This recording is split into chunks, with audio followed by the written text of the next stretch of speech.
Olá, terráqueos, como é que vocês estão? Eu sou o Rogério Vilera, está começando mais um Inteligência Limitada, o programa onde a limitação da inteligência acontece somente por parte do apresentador que vos fala. Sempre trago pessoas mais inteligentes, mais interessantes e com a vida muito mais aquerrida do que a minha e do que a sua, digamos assim. Ah, com certeza. Não, a vida... Principalmente o Marcelo está sempre envolvido, né?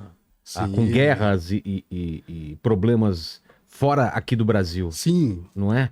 Vamos saber mais com ele a parte tática, a parte. Eu quero saber dos aviões, aí o B2 aí, quero saber como foi esse ataque, quero saber muita coisa. E do André também, como tá a situação de Israel, quanto tempo aguenta. Acabamos de ter novas notícias aqui, a gente vai dar no ar. Acabou de sair alguma coisa aqui. Tem notícias fresquinhas aí. Fresquinhas aqui sobre a guerra, tá bom? E o pessoal pode participar como? Ó, pequeno Homer. Bom, já deixa seu like, se inscreva no canal, compartilha esse vídeo aí com a sua patotinha e mandem perguntas, né? É importante aí participar, mande seu superchat aí. A gente vai ler todas as perguntas, mas as melhores irão para a mesa. Exato. E você que tá aí, eu quero falar com você, agradecer a nossa parcerona de longa data, que é a Insider. Tá sempre aqui com a gente. Sim. Tá aí o friozão chegando, inverno e tal. Já e chegou, aí, né? Pullover, já chegou pra valer. Você tá de blusa. Opa, tô. Aqui eu não tô, porque aqui tá quente, tem as luzes aqui do estúdio, Sim. né? Então, link na descrição, QR Code na tela pro nosso descontaço, certo? É isso aí. E agora é hora de receber os convidados. André já é velho de guerra, que várias vezes esteve aqui. E eu pediria que você se apresente pro pessoal, dê suas redes sociais e tudo mais. Dá um oi pro pessoal. Oi, pessoal. Eu já bati o recorde, não? Cara, você está entre os... Top 3. Top 5. Top 5. É. Eu sou André Leist, cientista político, especialista em Israel e Oriente Médio, doutorando em Ciências Políticas e Jurídicas pela Universidade de Córdoba. Sou formado pela Universidade Reichmann em Israel, em Contra-Terrorismo e Segurança Nacional. Fui oficial acadêmico da Força Aérea de Israel, da inteligência. E sou presidente executivo da Stand With Us Brasil, que é uma ONG no Brasil que atua para educar sobre Israel e combater o antissemitismo. E você não falou sua rede social. @André Leist, L-A-J-S-T. É como tá escrito no título aqui. Exatamente, como tá escrito no título. E outra coisa, no André, Twitter, no Instagram e no Facebook. tem muito assunto aí pra tirar dúvida, não tem? Sim. Muita coisa, não só da parte histórica, desse conflito, da região. E eu quero agora falar com o Marcelo, do Hoje no Mundo Militar. Seja bem-vindo de novo, meu amigo. Olá, Vilela. Prazer estar aqui. Obrigado pelo convite novamente. De Não é onde você dessa tá vez, falando? não é dessa vez que eu estou aí, né, presencialmente? Verdade. Estamos esperando. Olha, eu também estou te esperando aqui, Vilela. Você disse que vinha? Eu vou esse ano ainda, hein? Quero um Então, churrasco olha, aí. Churrasco em Portugal não é o forte. Tá bom, É bacalhau. o que eu ia perguntar. É, o bacalhau, rola um bacalhau, pelo menos. Bacalhau, então claro. tá certo. Bacalhau ou a sardinha. Acho que o churrasco aqui mesmo é só se for de sardinha. Ah, é? Eu topo. Eu tô topando. Então, Marcelo, se apresenta pro povo que ainda não te conhece, cara. Então, sou o Marcelo Rios. As pessoas não conhecem muito meu rosto, né, a minha aparência. Eu sou do Hoje do Mundo Militar, então geralmente as pessoas conhecem mais a minha voz, né? No meu canal eu não apareço muito. E pronto, as pessoas já devem me conhecer aí um pouco, né? Eu trabalho assim mais nessa área de divulgação, eu diria mais o esclarecimento militar, não é? Porque isso é um tema muito complexo, é um tema muito nebuloso e muitas pessoas costumam tratá-lo com não o tratam de uma forma que pessoas de fora desse meio conseguem entender, né? Então, quando eu comecei o canal, foi mais ou menos nesse sentido, de tentar explicar para o público em geral certos termos e certos conceitos que escapa da maioria das pessoas, né? Então, o canal começou assim, com esse projeto, né? Com essa intenção. E olha, o pessoal gostou e a audiência foi aumentando, o número de inscritos foi subindo. E estamos aí agora, né? Eu acho que é o maior canal nesse momento ligado ao militarismo. E a gente tenta fazer aí um trabalho de divulgação, de esclarecimento, explicar, né, certos conceitos e certas ideias que, de modo geral, as pessoas não compreendem, não entendem totalmente. Há muita influência dos filmes, das séries. Pois Isso é. atrapalha muito. As pessoas têm uma visão muito, muito hollywoodiana, digamos assim, das guerras e dos conflitos. Então, a gente tenta aqui no canal dar uma visão mais realista, explicar certos conceitos de uma forma, de modo que as pessoas possam compreender, né? Essa é a nossa proposta aqui no Hoje no Mundo Militar. E a gente vem fazendo isso já há alguns anos. Já, o canal já tem 9 anos, vai fazer 10 agora ano que vem. E olha, e é isso. Estamos aí. E, Marcelo, eu vejo você no X, né, no antigo Twitter, direto, realmente explicando para as pessoas, né?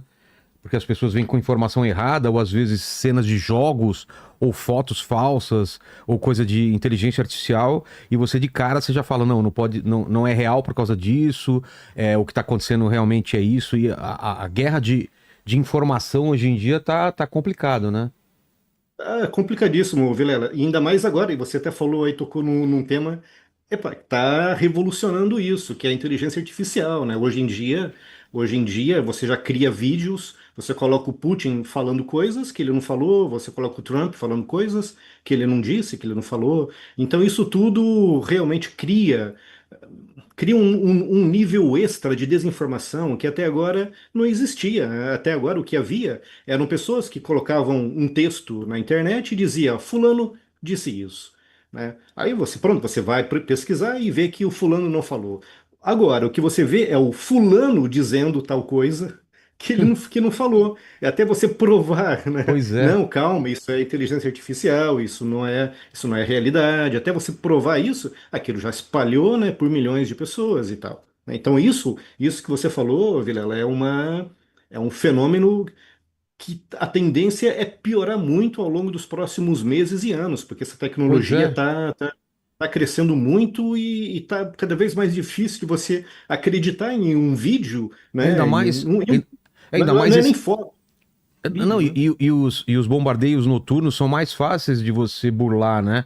Porque a resolução já é Sim, pior, então o pessoal tá conseguindo fazer numa qualidade assim que você fala, realmente, esses bombardeios em Tel Aviv, eu tive que olhar em vários lugares para ver qual que era verdadeiro e qual que não era, né?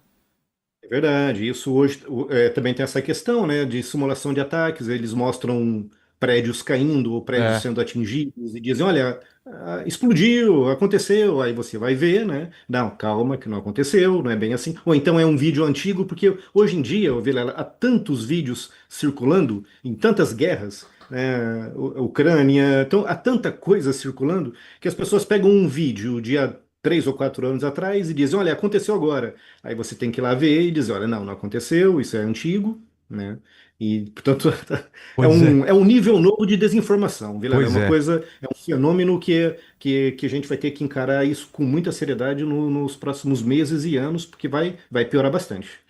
Marcelo, eu já volto contigo que eu quero primeiro ver a parte histórica entre Irã e Israel e todos os vizinhos do Oriente Médio, e eu quero ver contigo a parte bélica, a parte tática, o arsenal de mísseis, tudo isso, a gente saber realmente o poder de cada país lá do Oriente Médio. Mas antes eu queria Beleza. com o André, da gente colocar uma parte mais histórica desse ambiente do Oriente Médio, que me parece que é uma panela de pressão lá, né? O Israel está cercado de países,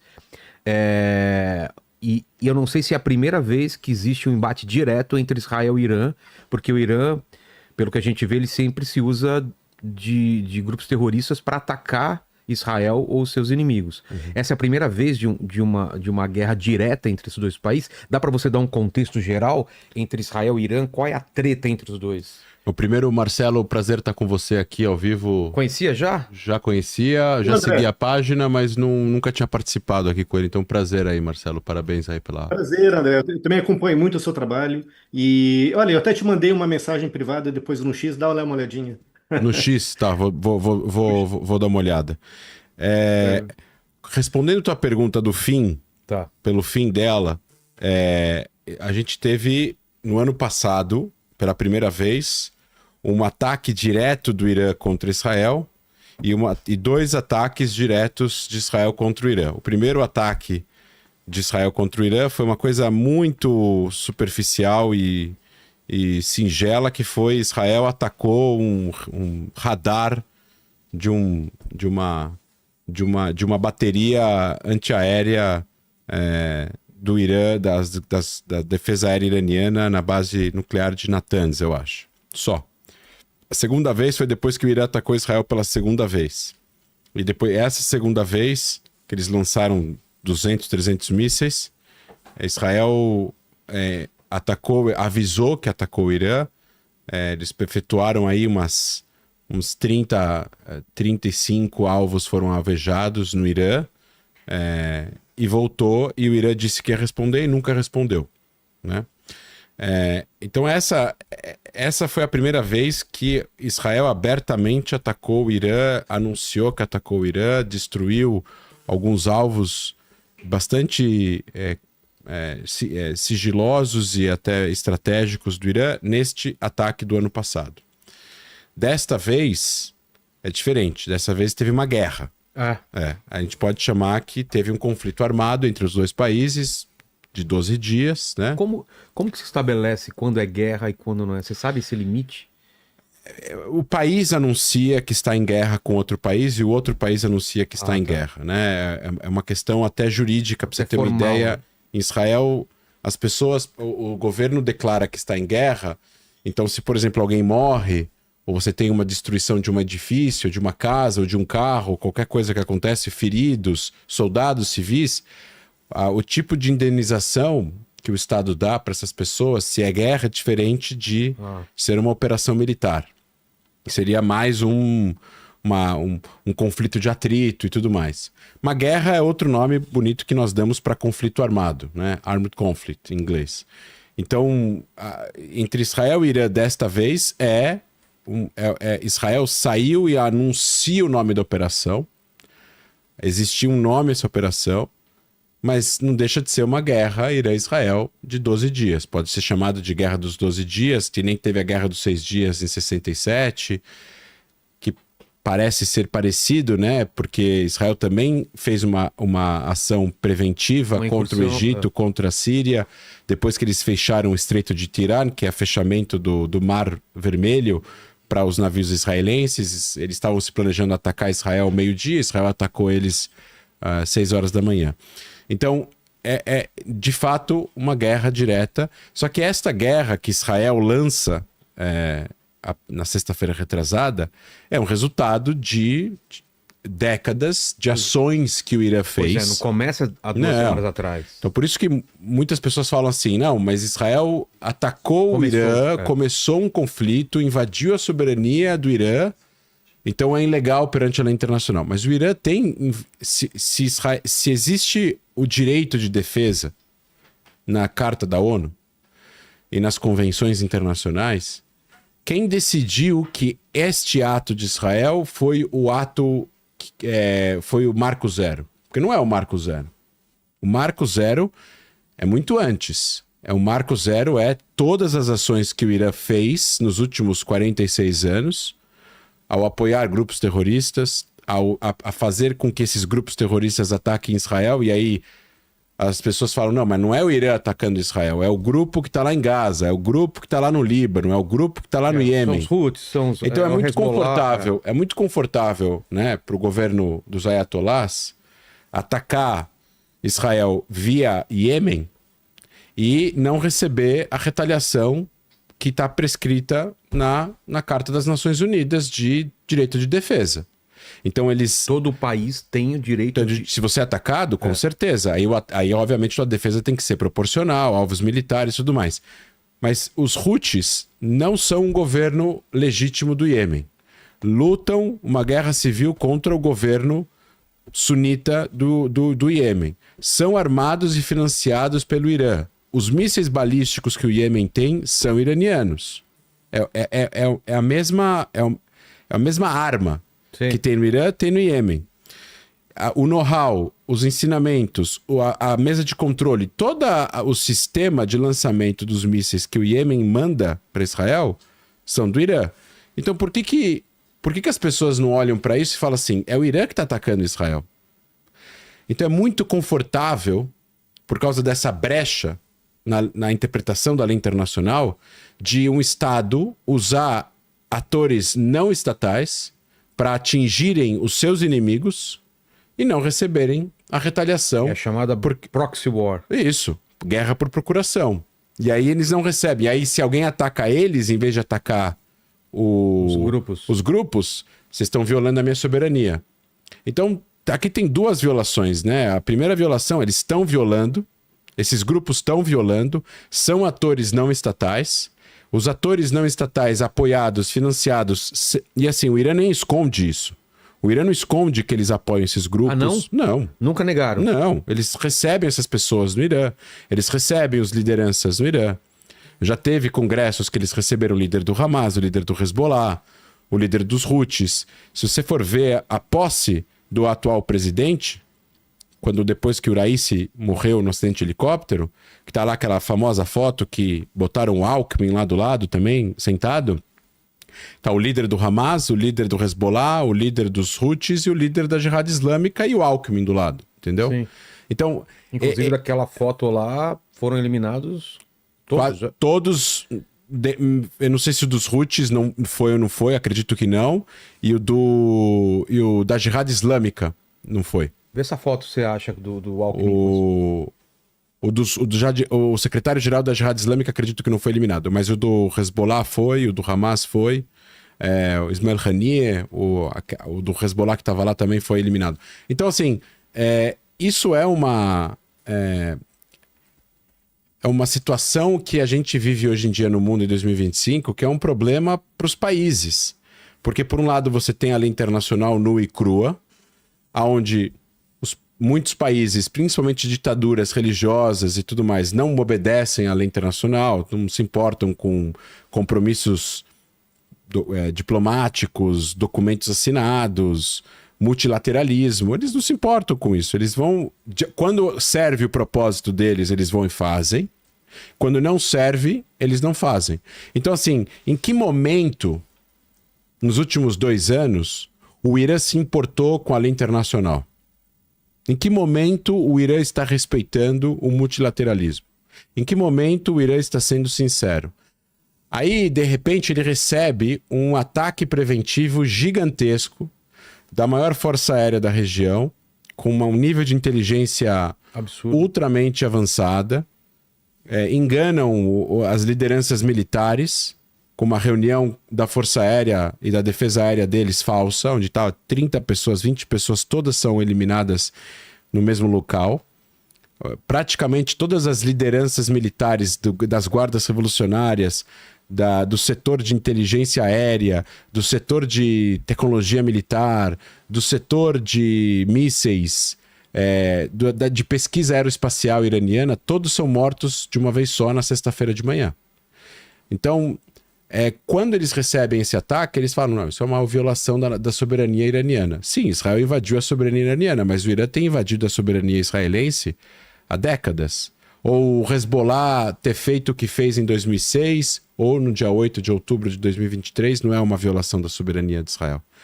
Então, assim, eu estava falando isso hoje em outras entrevistas. O mundo pode, sim, se concentrar no multilateralismo e ver no que vai dar.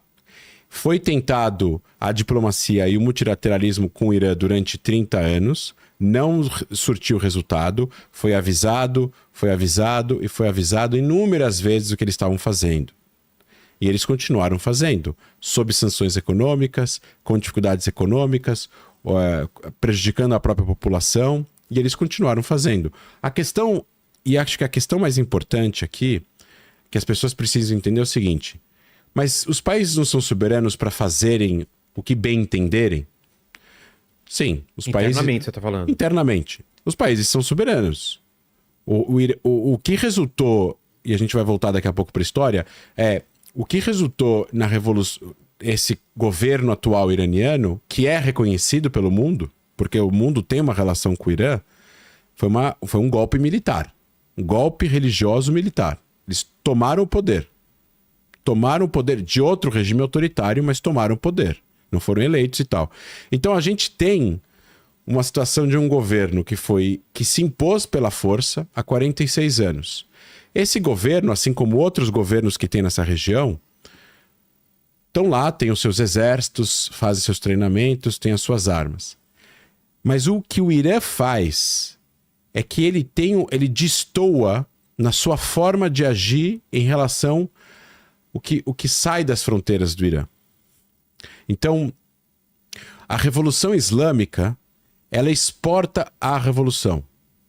Muito parecido com a ideia de Che Guevara em Cuba. Sim. Ele queria exportar a Revolução Cubana. Fidel queria ficar mais concentrado dentro, ele queria exportar a revolução, eles rompem, o Che Guevara vai embora. Aí ele vai para Angola, vai para Bolívia, e aí é morto na Bolívia. Então, eles querem exportar a ideia da revolução. Então, eles são agressivos e eles agem de forma não convencional para desestabilizar regimes que eles não concordam, ou países que eles não concordam, e eles vão financiar grupos nesses países para terem os seus tentáculos de influência armada nesses locais. Hezbollah no Líbano, Hamas e a Jihad Islâmica em Gaza, os Houthis